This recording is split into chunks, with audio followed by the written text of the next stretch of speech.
يا بامجا. السلام عليكم ورحمة الله وبركاته. دعوتوتا كينيا أكم جفتو دعوتوتا فيديو كنا بكا جرتا نتربي سنتكس bahas ihas kabas kibas bitas mesir jirala baka jirta nutrabbi sanatiksu wanni durri hojjetamtu wal fakkaatanii hojjetamtu arrasi inuma jirti magaalaa keessaa bakka adda addaatti mul'atte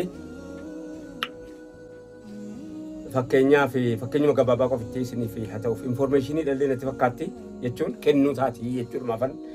mataa keessa qabadhee amma immoo hin gobbataa jirti yeroo ammaa kana keessa mata namoota amantii biraa as keessa hattuun hin jiru jechuuf miti hattuun utuma jiru hin baay'atu namoota amantii biraatu islaama maqaa balleessuudhaa jecha amantii maqaa balleessuudhaa jecha namoonni amantii hin qabne namni amantii qabu silaawwa amantii nama irratti waan hojjetu namni amantii hin qabne yoo jenne irra gaariidha namni amantii hin qabne ni hammaata yoo hammaate bineensa ta'a yoo bineensa ta'e immoo bineensaa gadi namatti yaada sammuu namaatiin yaada waan ta'eef irra hammaata zabana dhiyeenyaa kana markaatoo keessatti hattuun qabamanu niqaabaa wajjin qabamaa jiran jilbaaba uffatu hijaaba uffatu jilbaaba irratti wanti kaayyatu booddee yeroo poolisiin sakatta'u garuu namoonni meeqa gadi hin baafamu hinaasaa'amuufi malee namoonni meeqa amantii kana qabatanii hannaa wajjiniin waa meeqa ijaaba jala dhoskatanii qabamanii tumamuun nama islaamaatu hattuudha jechisiisuudha ta'aabii gochuun uffata kana irratti rakabsiisanii ijaaba fokkisiisuudha itti hojjechuun akka ijaabni kun biyyarraa ba'e baankii keessa dhaqanii waa sakatta'a waan adda addaa hojjechuun hojii cabarbaraa jedhe nagaa shibbaa jamal hojii uuma kana hojjechuun yeroo ammaa kana keessa akkuma dur nu fakkaatanii Hayila Sillaaseen nu dura keenyaan imaamanuu ta'anii gariinii hajji nu keessaa ba'an jamaaliin ta'anii booda raagweelitti awwaalaman tokko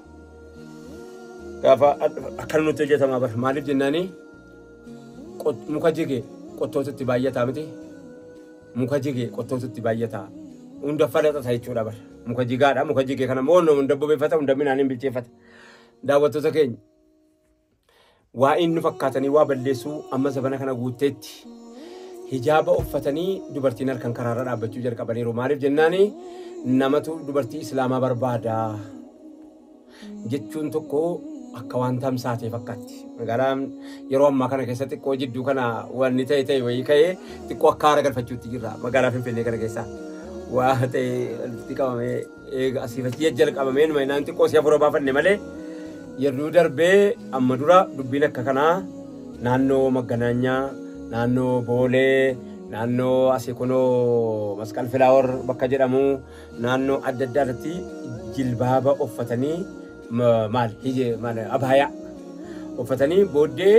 yeroo wanta jedhanu asii miti dubbiin uffannaadhaanii nama islaamaa fakkaatanii yookaanis waan adda addaa fakkaachuun waan akka kun waan haasaamuu hin taane baay'ee isaa jira waan ta'eef isa kan akkuma kanatti narraa hubadha akkuma kanatti waan haasa'anii saaquunis namaan taaneef baay'ee isaa jira waan ta'eef daawwattoota keenya kabajamoo nuti of taanaanii ambii maqaa nu balleessuu hin danda'u gaafa nu tolle gaafa nu hannarraa ofeeyin gaafa nu hammeenyarraa ofeeyin gaafa nu nama arrabaan nama waajechuurraa ofeeyin gaafa nu walii waajechuurraa ofeeyin gaafa nu of taanee nuyiif jaddii rabbiitii haasaa qulqulleeffanne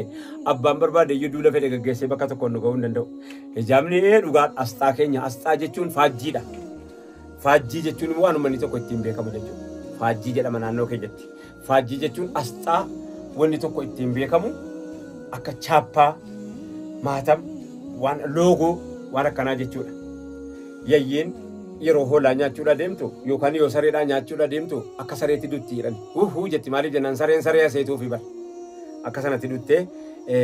eeggachuunis nu of eeguun arraba keenya namarraa eeguun harka keenya namarraa eeguun miila keenya namarraa eeguun waan sila rabbi eegaa jedhee qaama kanarraa qabu hunda isaa namarraa eeguun waa hedduu si taatee rabbi nu haa eegu jechuu isinitti dhaamachuufi assalaamu alaikum wa rahmatullahi wa barakaatuh.